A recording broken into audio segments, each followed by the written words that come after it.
Kinben Book 5, Chapter 110.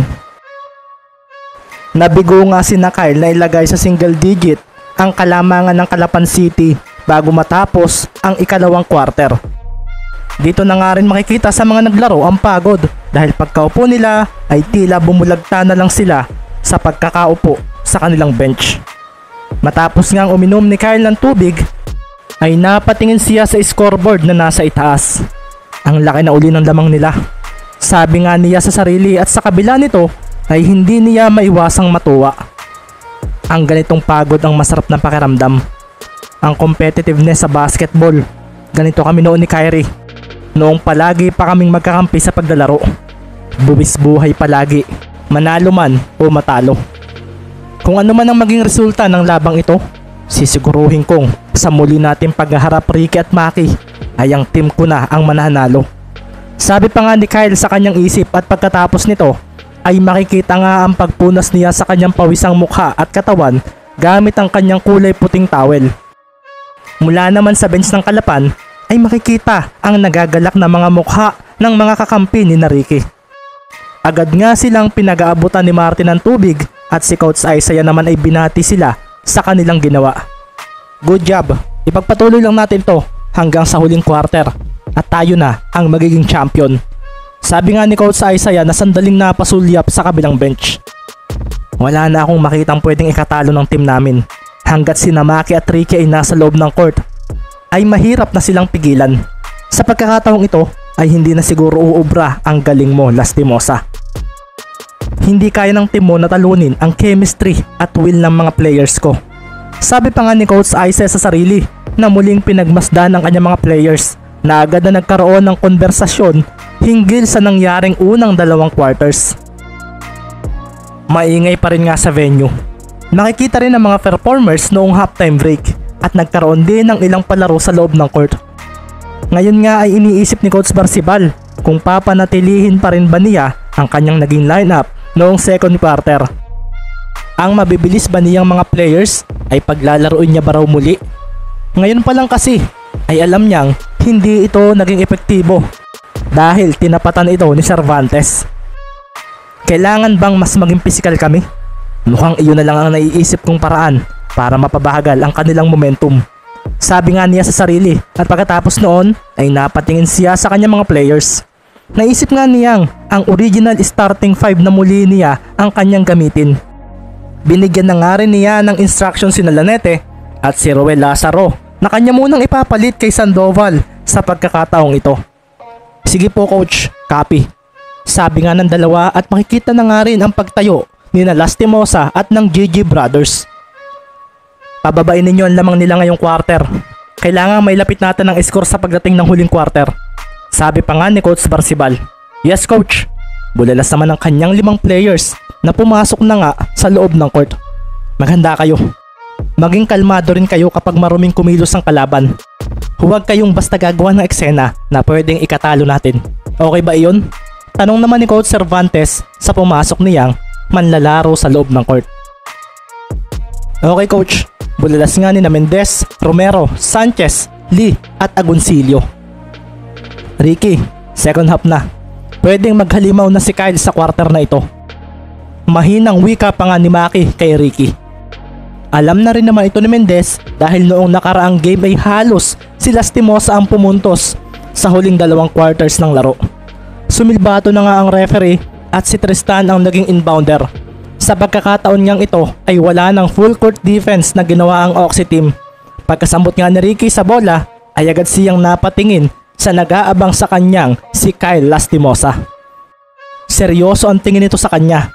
Ganito rin daw ito noong game 1 at nasisiguro raw ni Ricky na hahabulin ito ang lamang nila ngayong quarter. Marahan nga rin si Ricky na bumuntong hininga at sa pagdating niya sa harapan nito ay bigla siyang tumalon na kinaseryoso ng mga kalaban.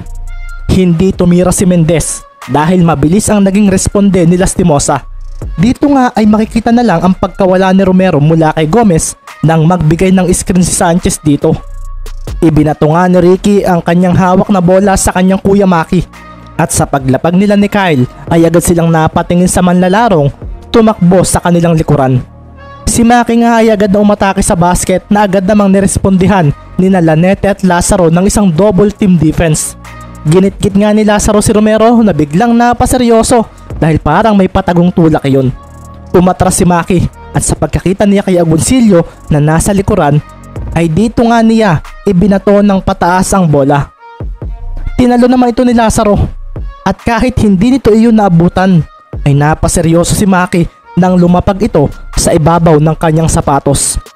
Sa pag-alis naman ni Romero sa kanyang paa ay doon naman biglang natumba si Lazaro na kinaseryoso ni na Coach Isaiah. Napakuyom si Maki sa style na ginawa ni Lazaro at mabuti na lang daw at walang silbatong ibinigay ang referee. Samantala agad namang nasambot ni Agoncillo ang bola. Agad nga rin siyang humarap sa basket at dahil nga wala ang bantay niya ay agad siyang tumalon palapit dito. Si Ricky naman ay napaseryoso nang lampasan siya ni Lastimosa bago iyon mangyari. Sa paghabol nga niya ay nagulat na lang siya nang lumitaw si Gamboa at sa pagbangga niya rito ay bigla siyang napaupo. Malakas iyon wala ba iyong foul? Tanong na nga lang ni Ricky sa sarili at pagtingin niya sa kanyang kuya Tristan ay nawala nga ang bola sa mga kamay nito nang itira nito ito. Nablock nga ni Lastimosa ang gagawin ni Agoncillo. Binutaan niya ito mula sa likuran at si Gamboa naman ang sumambot ng rebound na naging dahilan upang magtakbuhan kaagad ang mga players ng Kalapan. Napakuyom naman nga si Tristan dahil sa nangyari at kumaripas siya ng takbo para habulin si Lastimosa. Si Ricky naman ay agad na tumakbo para habulin si Gamboa. Mabilis nga niya itong nalampasan kaso nang aagawin niya ang bola ay biglang iniiwas ito ni Gamboa nang ipasa nito nang walang tinginan papunta sa likuran nito. Nang makita naman ni Ricky ang pagdating ni Lastimosa ay agad siyang humakbang palapit dito. Napakabilis nga ng pangyayari.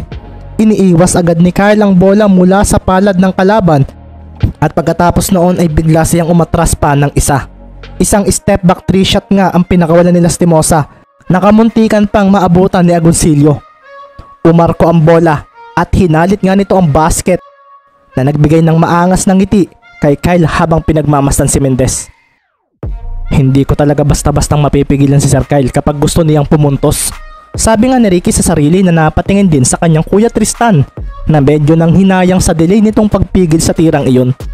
64-47 na naging score at si Coach Isaiah ay napasigaw sa kanyang mga players. Huwag kayong magmadali, ball movement, maghanap kayo ng kakamping may open space para umiscore. Digitan ninyo ang katapatan ninyo, habulin ninyo kahit saan sila magpunta. Sagot naman ni Coach Barcibal na marahang napakuyom. Paghintungan ni Ricky ay agad na siyang hinarangan ni Lastimosa. Nakita nga rin niya ang madikit na depensa ng mga kakampi nito at dito nga makikita kung paano nila lulusutan ang ganitong sitwasyon. Inaasahan na rin naman ito ng binata at sa paglayo niya kay Kyle ay agad siyang napatingin sa kanyang kuya Tristan na mabilis namang lumapit upang bigyan siya ng screen. Pagdating nga ni Agoncillo ay siya namang pagkaliwa ni Ricky para magtago kay Lastimosa. Nilinlang niya ito ng kaliwat kanang galaw at pagkatapos noon ay dito na nga si Ricky lumayo lalo. Titira na nga sana siya ng tres kaso lumitaw sa tabi niya si Gamboa na agad na tumulak ang mga paa palapit sa kanya. Walang bantay si Dre. Sabi agad ni Ricky sa isip na mabilis na gumalaw ang mga mata. Nakita nga niya si Dre na walang katapatan kung kaya double team kay Ricky, parang noong game 1. Sabi naman nga ni Isaiah sa sarili dahil sa biglang paglitaw ni Lastimosa sa gilid ni Mendez. Umatras si Ricky pero naging agresibo ang ginawang depensa ng dalawang nasa kanyang harapan. Si Dre naman ay agad na tumakbo para hingiin ang bola. Kaso si Ricky ay no choice na kundi ang ipasa agad ang bola dahil matatrap na raw siya. Hindi kasi agad siya nakabuelo dahil naunahan siya ni Kyle sa pwesto. Pagtalon nga niya ay agad niyang hinanap si Dre at ibinato rito ang bola. Kaso sinupalpal ni Gamboa ang pasang iyon na nagpakuyom sa mga manonood. Tumapon ang bola at mabilis itong nakuha ni Lastimosa na biglang napaseryoso nang lampasan siya ni Romero. Si Ricky naman natatakbo para humabol ay biglang nasagi ni Gamboa at kamuntikan na siyang matumba dahil doon. Wala pa ring foul na naitawag dahil mukhang manipis lang naman daw iyon. Pero nang mapatingin si Ricky sa pwesto kung nasaan ang referee ay nakita na lang niya ang paglampas ni Lazaro sa harapan noong isa habang si Lanete naman doon sa isa. Mula naman sa side ng Oxy ay bumigla ng hinto si Kyle at tumalikod siya ng marahan mula kay Romero. Sa pagkaliwa niya ay siya ring pagbigla niya ng kanan na naging dahilan upang malito ang depensa ni Romero. Ang bilis, sabi nga ni Maki, at si Kyle naman ay biglang humakbang palayo sa kanya at tumalon agad ito ng patras. Humabol pa rin naman si Maki at tumalon. Kaso napakawalan na agad ni Kyle ang bola na bigla ring napaseryoso nang may isa pang kamay na humabol sa bola mula sa kanyang likuran. Si Agoncillo ito na nagawa ring mabangga ang kanyang katawan matapos iyon. Napatuon na nga lang ang mga kamay ni Kyle sa sahig nang siya ay lumapag. Sumilbato nga rin ng referee na ikinaseryoso ni Agoncillo. Pumasok nga rin ang bola sa basket at napabulalas agad ang referee ng mga salitang basket counted. Pagtayo nga ni Kyle ay napakuyong pa siya ng kamao dahil sa nangyaring iyon. Iniwan nga niya ang dalawang kalaban at nagpunta na sa free throw area. Ang ilan ngang manonood ay napaseryoso sa mga nangyayari. Tila nagsisimula na naman daw gumapang ang Oxy. Isa pa, iba raw ang datingan ni Lastimosa ngayon at parang ganito rin daw ang nangyari noong game 1 sa second half ng labang iyon. Maging ang nanonood niyang si Alvin Solis ay napangiti nang makita ang galawan ng kakambal ni Kyrie. Mahusay ka pa rin. Mabuti na lang talaga at hindi kayo naging magkasama ng kakambal mo sa CDO team. Nasabi na nga lang niya na seryosong pinagmasdan si Lastimosa. Napatingin nga rin siya kay Maki Romero at napangiti. Magaling din naman si Romero. Pero kung pure skills ay mukhang nakakalamang sa kanya si Kyle. Si Mendez, hindi ko pa rin masabi. Siya ang MVP ng ligang ito. Kaya dapat ay binubuhat niya ang kanyang team para matapatan ang ginagawa ni Kyle. Kung sa bagay, baka mamaya rin bumigla ito. Dagdag pa nga ni Solis sa kanyang isip. Naalala kasi niya ang napanood niyang nangyari noong game 1. Akala niya nga ay panalo na si Kyle at akala niya ay walang pipigil dito. Kaso bumigla na lang daw ng miracle plays itong si Mendez para mapigilan iyon. At gusto kong makita iyon sa game na ito. Sana ay makahabol si Kyle para mas maganda ang labang ito. Sabi pa nga niya sa isip. Naipasok pa nga ni Lastimosa ang bonus shot at naging dahilan ito upang maibaba na sa 14 ang lamang ng kalapan. Isang 6-0 run nga rin ang nangyari ngayong ikatlong quarter na kinaseryoso ni Coach Isaiah. Sa akin muna ang bola, sabi nga ni Maki kay Tristan. Tumango naman si Ricky at dito na nga nagpatuloy ang kanilang laban. Si Maki nga ay marahang lumayo kay Gomez at pagkatapos noon ay bumigla siya ng abante. Nang makita naman ito ni Kyle ay agad siyang tumakbo para sa help defense. Si Ricky nga ay nalibre at agad niyang tinawag ang kanyang kuya Maki para hingiin ng bola. Pagkakita nga ni Maki roon ay bumigla nga siya ng iwas kay Gomez at sa pagdating ni Kyle ay agad niyang ibinato kay Mendez ang bola na ikinaseryoso muli ng mga manonood. Natamaan nga ng kamay ni Kyle ang bola at si Maki ay napaseryoso dahil doon. Hindi ka magaling na passer, Maki. Kaya ko sigurong mahuli ang galaw mo sa ganyan. Sabi nga ni Kyle sa sarili na mabilis sa tumakbo. Si Ricky naman ay humabol din sa bola kaso nagulat siya nang may gumitgit sa kanya. Si Gamboa ito. Napangiti pa nga ito at dito na nga napaseryoso si Ricky dahil parang gusto siyang matumba ng kanyang kasabay. Si Sanchez naman ay kumaripas ng takbo at nabigla na lang si Kyle nang unahan siya nito. Nahawakan na nga ni Sanchez ang bola kaso bigla itong nawala dahil sa pag-iwas niya kay Lastimosa ay siya namang pag-agaw ni Gomez. Humabol naman si Maki at sa paglapit niya kay Gomez ay napunta naman ang bola kay Lastimosa na mabilis sa pinadaan sa kanyang likuran at gumawa ng isang behind the back crossover laban kay Sanchez na bumigla ng harang sa kanya. Ang mga manonood ay napawaw agad sa move na iyon ni Lastimosa. Agad nga ring humabol sina Agoncillo at Lee para sa kalaban. 4 naman lalaro na nga ang humabol kay Kyle at makikita nga rin ang pagdidilim ng paningin nito. Bumagal siya at naging dahilan ito upang ang mga humabol sa kanya ay mapalapit agad sa kanya. Tumalo naman agad si Kyle at tumingin sa kanyang likuran. Dumating nga si Gomez at agad niyang ipinasa rito ang bola na agad namang nirespondihan ni Mendez na nagawa na ngang malampasan si Gamboa na nanawa rin sa ginawa sa kanyang paggitgit. Napaseryoso na nga ang mga manonood dahil makikita ngang mabilis na nakasabay si Mendez kay Gomez.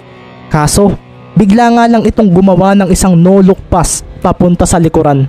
Napatingin na nga lang ang lahat nang makitang sinambot ito ni Gamboa na agad na bumalik sa 3-point area. Tumalon din agad siya at dito na nga rin napasabay ang dumating na si Lee. Nalinti ka na. Bulalas na nga lang ni Lee dahil hindi pa raw pala tumatalon si Gamboa.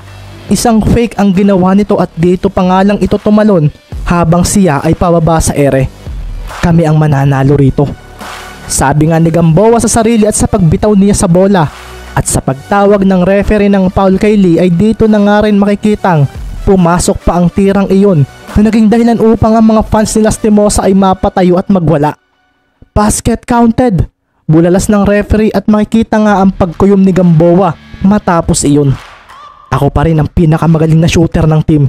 Wika nga niya sa kanyang sarili na napangiti na lang din kay Lee na sinubukan pa siyang pigilan. Gumanda ang depensa nila kay Maki at Ricky. Talagang pinaghandaan nila ang second half. Sabi na nga lang ni Isaiah na sandaling napatingin sa kanyang mga players. Kumawala rin nga ang cheer ng mga gustong manalo ang Occidental Mindoro at nang maipasok pa nga ni Gamboa ang bonus shot ay doon na nga napatawag ng agarang timeout si Coach Isaiah. 64-54 nga ang naging score at makalipas lang ang 2 minuto ay heto nga.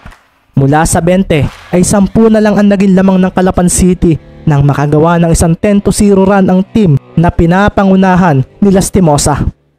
Isang malakas na sigaw pa nga ang kumawala mula sa nagsibalikan na players ng Oxy sa bench nila dahil sa kanilang ginawa. Lumakas nga muli ang kanilang kumpiyansa at dahil ito kay Kyle Lastimosa na makikitang napangiti na lang nang mawala na muli ang kaba ng kanyang mga kasamahan sa labang ito.